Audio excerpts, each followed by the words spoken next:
Helt kort så handler Flip Classroom om at skabe mere tid sammen med eleverne inde i klassen, hvor der er mindre fokus på læreren og mere fokus på de aktiviteter, der foregår inde i klassen.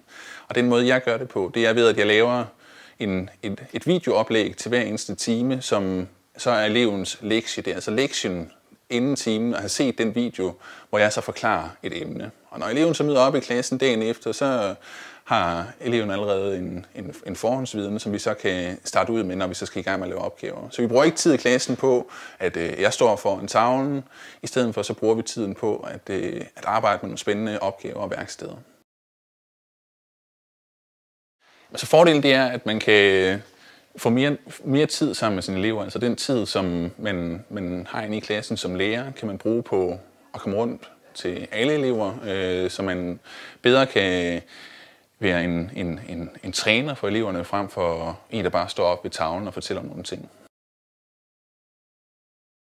Det her med at lave Flip Classroom, det er ikke noget, man behøver det store udstyr til. Altså, hvis man vælger at gøre det på den her måde, hvor man bruger film, altså hvor at elevens lektie er en film, så kan man bare gøre det med kameraet i sin mobiltelefon lige før. Altså det handler simpelthen om at give eleverne en video, som de kan bruge derhjemme. Men altså, man kan gøre det på den måde. Man kan også bruge en iPad, og man kan købe en tegneplade til sin computer, og så bruge en skærmoptager, der ligger gratis på nettet, og på den måde også lave videoer. Der er mange måder at gøre det på.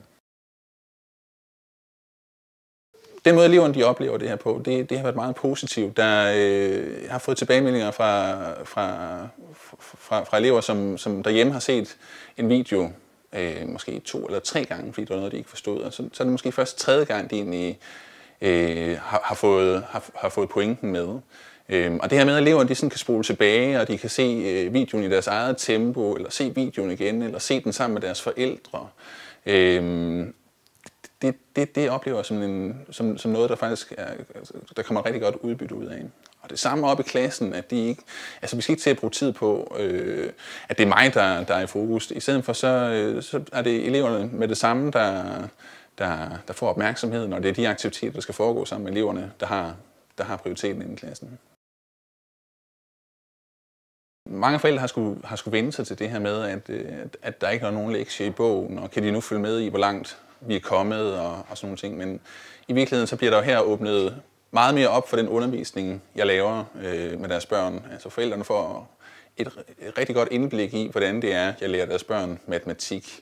Og det er jo en stor hjælp derhjemme. Mange forældre sidder jo og har lært at gange for rigtig mange år siden, og holder sig til den gangemetode, de fik dengang.